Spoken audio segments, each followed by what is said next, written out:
Rusia derriba uno de los últimos drones Bayraktar a disposición de Ucrania. Uno de los últimos drones Bayraktar, de fabricación turca y operados por las fuerzas ucranianas, fue derribado, dijo a Sputnik el comandante del grupo ruso de vehículos aéreos no tripulados del batallón Aksai. Según la información proporcionada, una de las partes del ala derecha del dispositivo muestra claramente la inscripción Baykar, fabricante turco de drones Bayraktar, con números de serie y otros datos, como la fecha de su producción. Noviembre de 2021.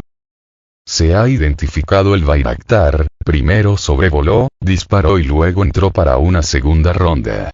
Al parecer se puso codicioso, quería disparar de nuevo. En ese momento los chicos trabajaron con el sistema de guerra electrónica, lo bajaron a 1,5 kilómetros, y ya usaron nuestros misiles, como resultado de lo cual fue destruido, dijo el militar. A finales de mayo, el Centro de Análisis Navales, NA, con sede en Estados Unidos, informó que los drones Bayraktar que Turquía había estado transfiriendo a Ucrania habían quedado casi completamente destruidos y eran vulnerables a los equipos rusos de defensa antiaérea y guerra electrónica.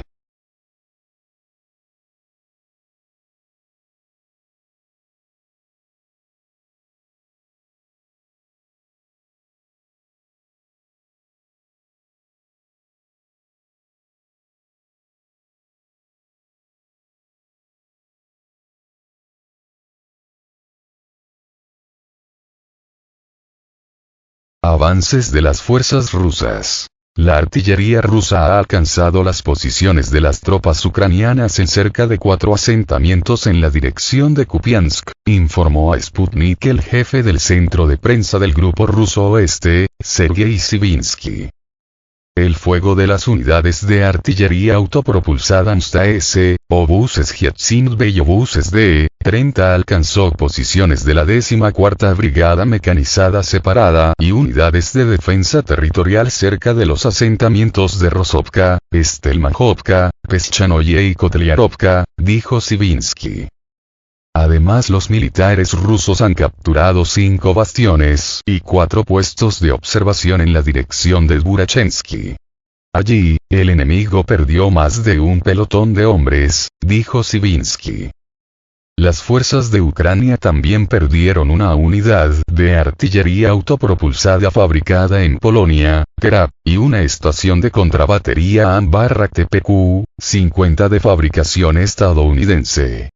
Además, como resultado de la lucha de contrabatería en la zona de Tishchenkovka, fue destruida una unidad de artillería autopropulsada 2S1 Gvozdika. Rusia envió anteriormente una nota a los países de la Organización del Tratado del Atlántico Norte, OTAN, sobre sus suministros de armas a Ucrania. El ministro ruso de Asuntos Exteriores, Sergei Lavrov, señaló que cualquier cargamento que contenga armas para Ucrania sería un objetivo legítimo para Rusia.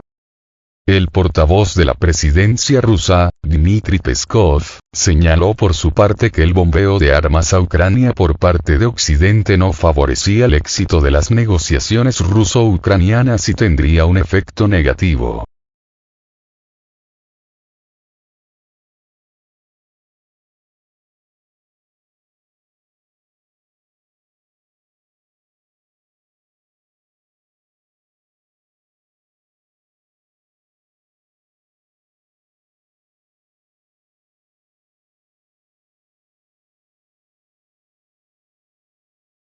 Ucrania estaba predestinada a ser derrotada durante la contraofensiva. Ha habido un intenso debate en el transcurso de las últimas semanas y meses sobre el fracaso de los Estados Unidos y la Organización del Tratado del Atlántico Norte, OTAN, para proporcionar a Ucrania aviones de combate modernos, como el F-16.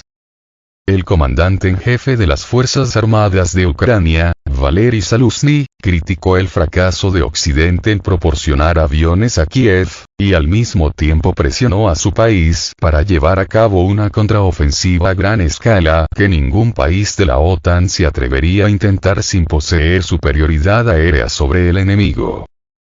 Un número muy limitado sería suficiente, dijo el militar ucraniano, indicando que si Occidente quería que Ucrania tuviera éxito, entonces debía entregar de los cazas F-16 de forma rápida. Sin embargo, para el presidente del Estado Mayor Conjunto estadounidense, el general Mark Milley, las bajas sufridas por Ucrania en su contraofensiva se deben a los campos minados. Son campos minados que están cubiertos con fuego directo de equipos de cazas antitanques, ese tipo de cosas, agregó. Es casi como si el general Milley estuviera familiarizado con la estrategia rusa en el conflicto, tal y como se manifiesta en la aplicación doctrinal de la defensa de maniobra, donde se usaría una combinación de fuego profundo, minería a distancia, emboscadas, sacos de fuego, flanqueo y destacamentos de asalto para infligir bajas enemigas, ganar tiempo y preservar las fuerzas amigas, aceptando al mismo tiempo el potencial de la pérdida temporal de territorio. Lo que es interesante es la batalla que describe Milley, una en la que una fuerza de ataque debe sortear barreras defensivas que consisten en campos minados, mientras se encuentra bajo fuego efectivo de equipos antitanque. El uniformado estadounidense describe el combate con lo que los rusos llaman la fuerza de protección, que opera dentro de la denominada zona de deformación. La parte inicial de la posición defensiva rusa diseñada para reducir la velocidad y dividir una fuerza atacante.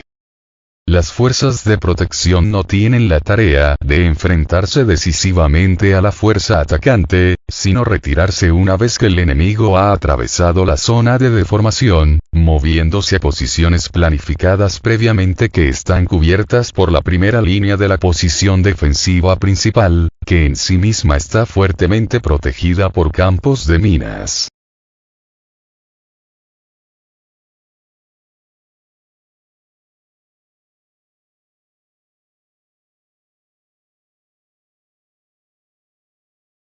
El punto que se destaca aquí es que Milley casi reconoce que los ucranianos no han logrado penetrar esa parte de la defensa rusa.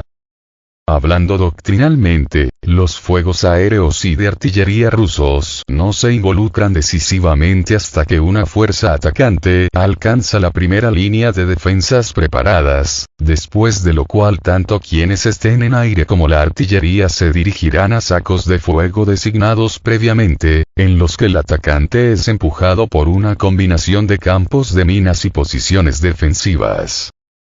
Incluso aquí los rusos evitan un enfrentamiento decisivo, retirándose a una segunda línea de defensa definida igualmente por barreras de obstáculos que consisten principalmente en campos minados. Rusia ha estado luchando de esta manera desde la década de 1980, cuando el Ministerio de Defensa soviético se alejó del enfoque de luchar hasta morir y pasó a una estrategia defensiva para adaptar sus tácticas y operaciones a la realidad del campo de batalla moderno. Cualquier oficial que haya estudiado el arte operacional soviético y ruso conoce este hecho. El problema es que durante los últimos 20 años, el ejército de los Estados Unidos y la OTAN se han centrado en combates en lugares como Afganistán, Irak y Siria. Ahí radica la fuente de la frustración del general Zaluzny. Los entrenadores de la OTAN que dirigían las fuerzas ucranianas destinadas a la contraofensiva en curso a través de sus pasos en los campos de entrenamiento de Alemania, eran todo menos expertos en el tema que estaban enseñando, la de una posición fortificada en profundidad. Se hicieron demasiadas suposiciones sobre la viabilidad de la tecnología de barrido de minas no probada de la OTAN, mientras que se prestó muy poca atención a la realidad de la defensiva rusa y el papel que desempeñan las minas para impedir cualquier avance.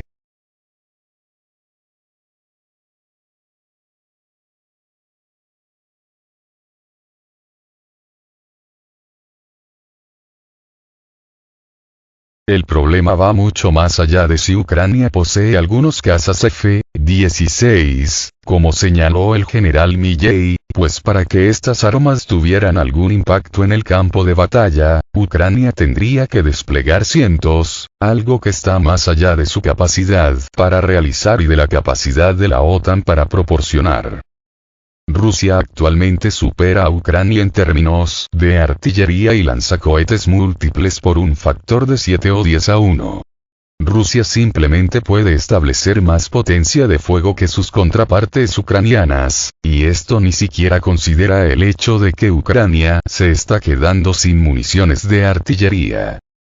Las capacidades rusas en materia electrónica también niegan a los ucranianos la posibilidad de comunicarse de manera efectiva o emplear armas de precisión de manera consistente. En resumen, Ucrania estaba predestinada a ser derrotada durante la contraofensiva. Cualquier profesional militar que creyera, o crea, lo contrario está simplemente involucrado en un acto de autoengaño. Todavía más engañosa es la noción de que Ucrania puede usar las municiones de racimo de artillería de 155 milímetros proporcionadas por Estados Unidos para limpiar los campos de minas rusos. Cualquiera que sugiera esto no sabe nada sobre las minas rusas o las municiones de racimo. No hay manera fácil de limpiar un campo minado.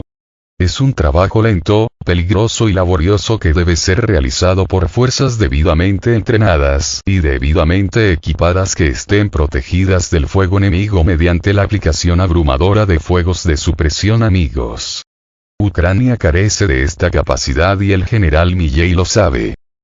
El hecho de que el general Milley no admita esto y aliente a los ucranianos a detener su cita con la muerte es una exhibición de su falta de profesionalismo como soldado y de Estados Unidos como una sociedad totalmente carente de humanidad.